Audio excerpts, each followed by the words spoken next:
On today's Into Your Head Christmas Eve episode, Santa and simulated time travel.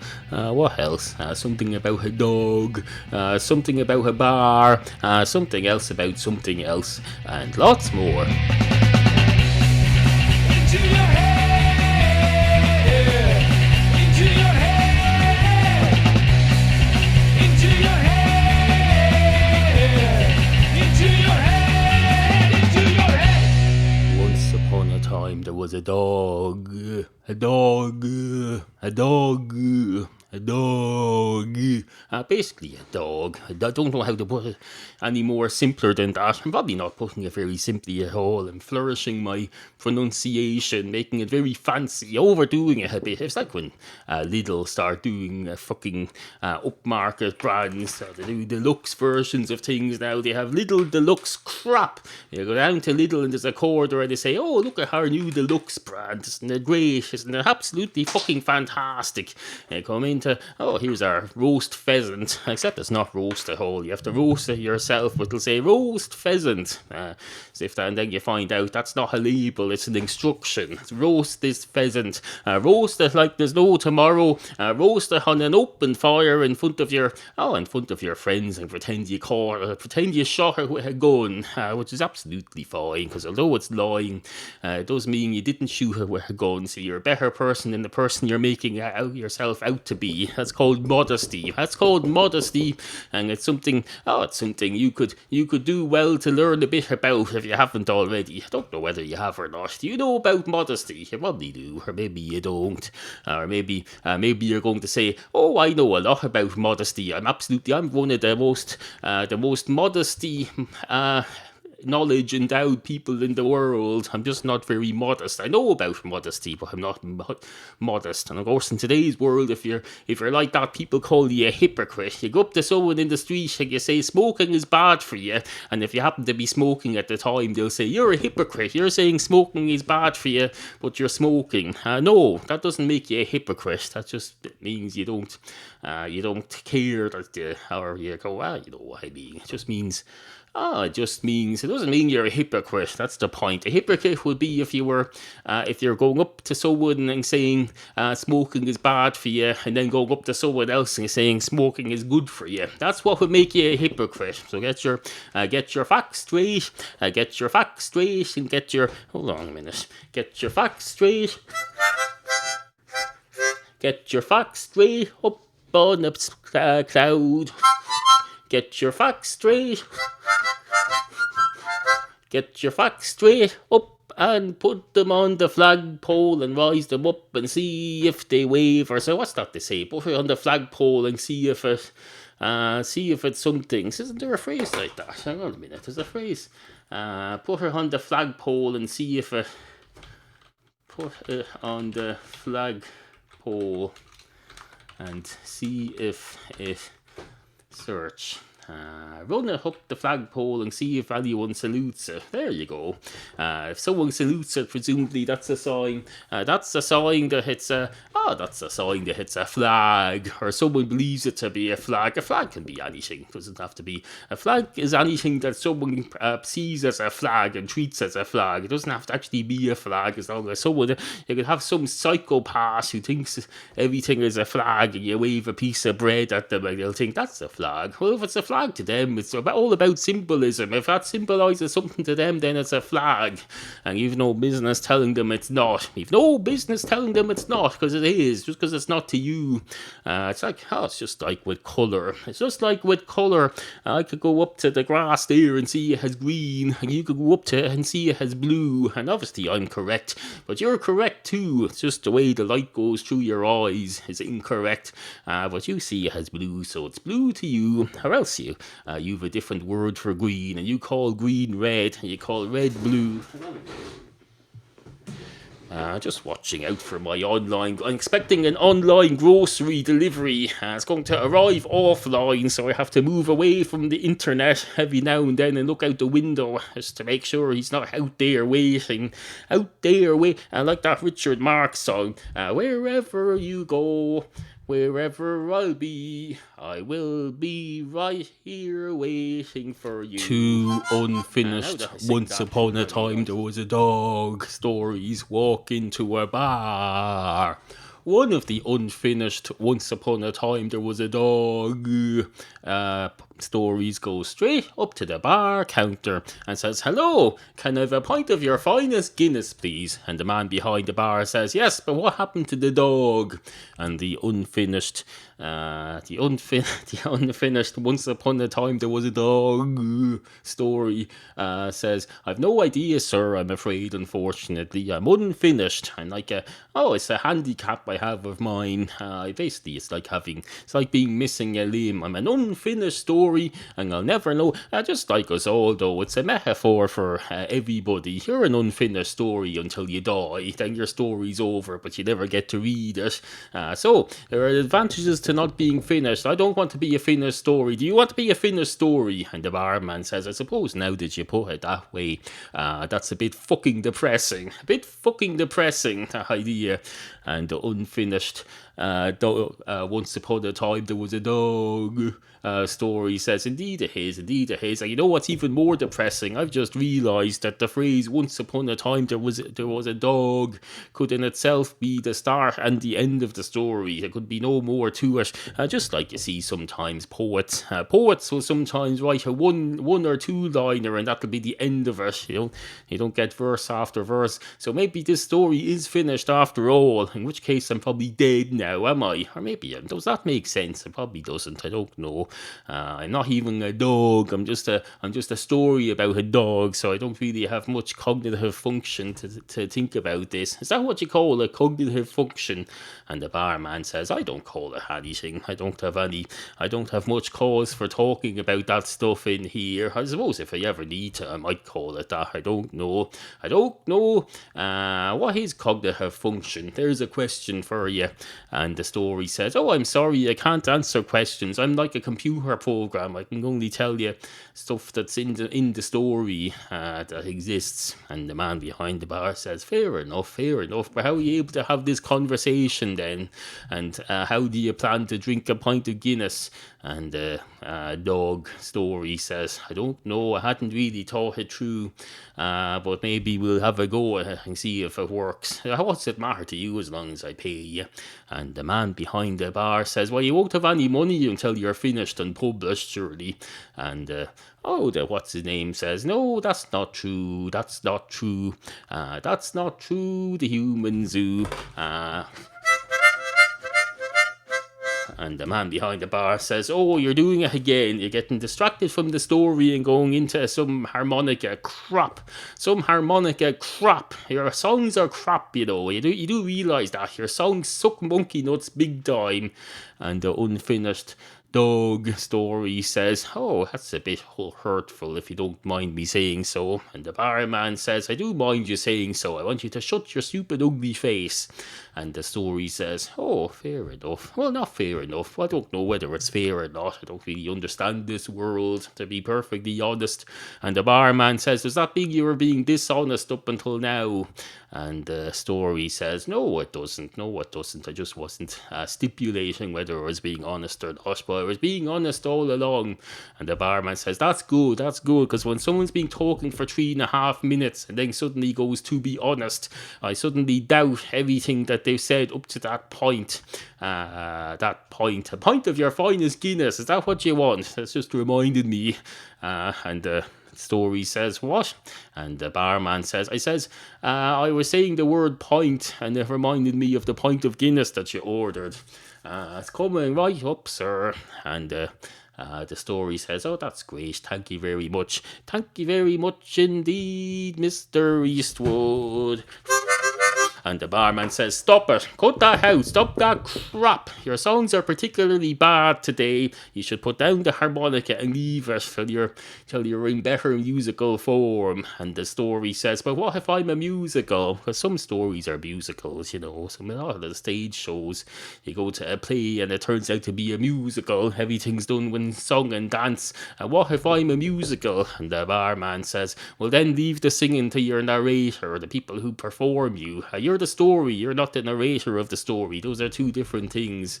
And Story says, oh Christ, that's opened up a whole new world for me. Whoa, wait a minute. So you're saying that there can be a narrator for me, and I'm just the story, but not the person who narrates it. And then there can be actors as well, or something, people doing the voices. And Barman says, indeed there can, indeed there can. You can do anything in this world, you know, if you put your mind to it. And Story says, I doubt that's true. And the barman says, yes, but what would you know? And the Story says, I know everything that's in me, in my story. And the barman says, well, all that's in your story is once upon a time there was a dog. And then it ends. And Story says, yes, but read between the lines. And the barman says, well, there's only one line. And the Story says, well, that depends on what size screen you're viewing it on. If you're viewing it on a small screen, I'll bet you that will go to 2 or 3 lines. And the barman says, oh Christ. And the Story says, indeed, indeed, indeed, indeed, indeed, indeed, indeed. Will I end this, or will I pick up the harmonica again? And the barman says, end this. And the Story shoots himself in the face. And a great night is had by all. Do you like this programme? Well, it's about time you proved it. Search for Into Your Head in iTunes, leave a 5-star rating, and write a nice review under it. Do it today. It's been 6 years, you know. I'll be checking. I eat podcast listeners for breakfast, you know. Breakfast. Anyway, review the podcast in iTunes. It's important. Hash browns and toast, please. Remember, we value the opinions of you, the humble and ignorant listener. Email studio@intoyourhead.com. Support the podcastual arts at no cost to you. Just click through the Amazon link at intoyourhead.com whenever you go shopping for anything, even if you use Amazon UK or Canada. We'll take your weird foreign money here. We're not proud. Just visit intoyourhead.com and click on the appropriate Amazon banner. Into your head. Monkey nuts, that's what they called them. They called them Christmas Eve monkey nuts, because you have to festive up these things. You have to festivise up these things. Just like when you see a programme on the television and you have a Christmas tree in the background. You're festivating things up. That's how it's done. It's just that people like to do this on the internet as well. They'll put a bit of holly over the name of their website. I would do that if I had any graphical talent, but I don't. I choose not to have it's not to say I couldn't if I wanted to, but I choose not to. I made the choice. I say, fuck this for a game of soldiers. Is that what they say? Fuck this for a game of soldiers, or something like that. It's something very close to that. They say, fuck this for a game of soldiers. I'm not going to do this. I'm going to do something else instead, which is the way of the world, really. If nobody ever says, I'm not going to do this, I'm going to do something else instead, then we'd all be doing exactly the same thing. We'd all be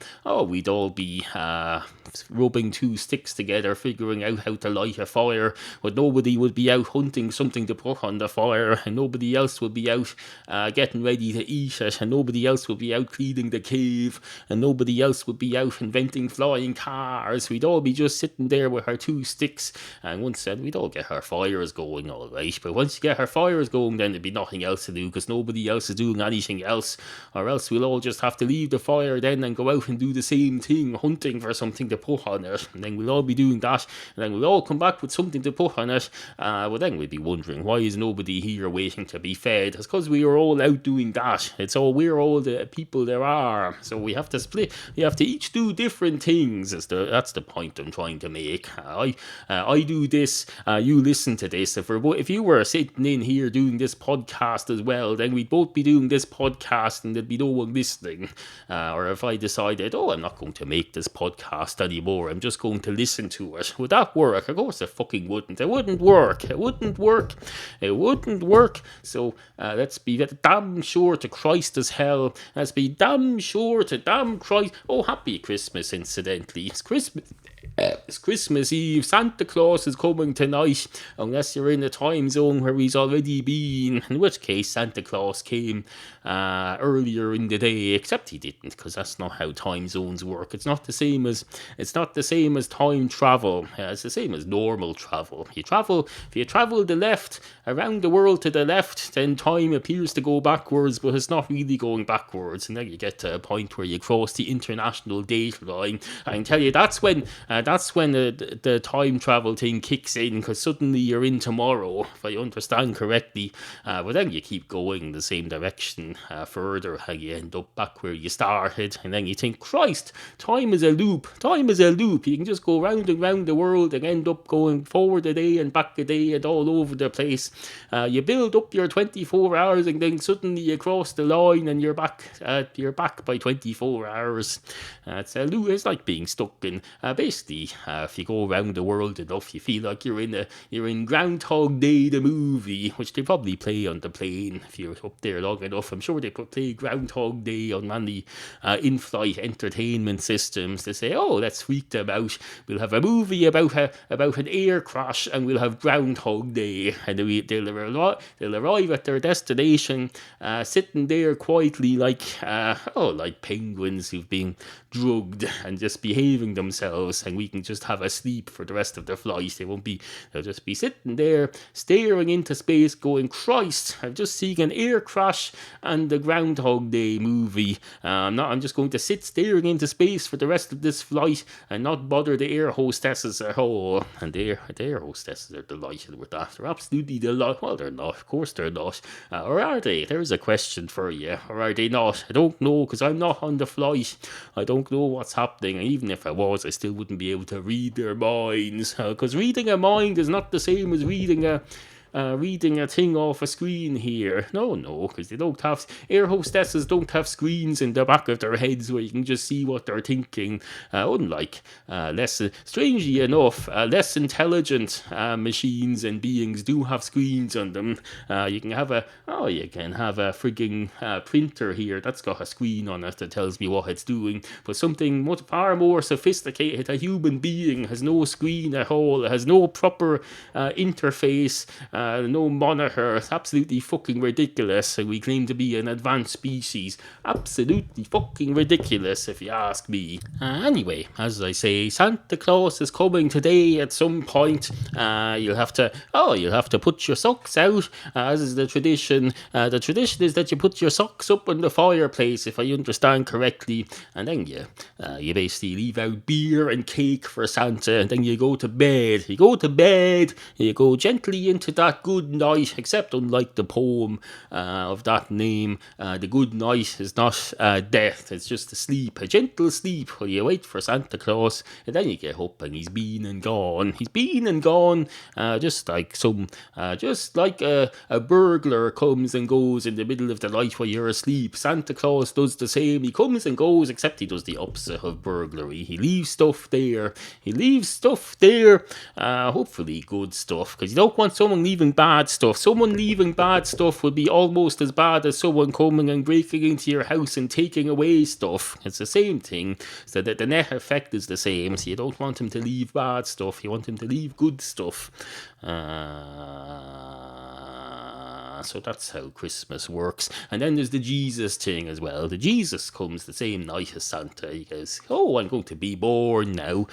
Born here today, gone tomorrow. Well, not gone tomorrow. He doesn't die until Easter, which is around March. He's born in January. No, he's born in December, and then he dies 3 months later. 3 to 4 months later, he drops dead from wherever you die of when you're nailed to a cross. 3 months of age, that's when he's dead. And then the rest of the year, there's just no Jesus at all. From April to December, there's no Jesus. He's just absent. He's just it's like he's disappeared to another parallel universe. I say another parallel universe, I mean a parallel universe. That's not to say that the universe we're in isn't parallel to anything.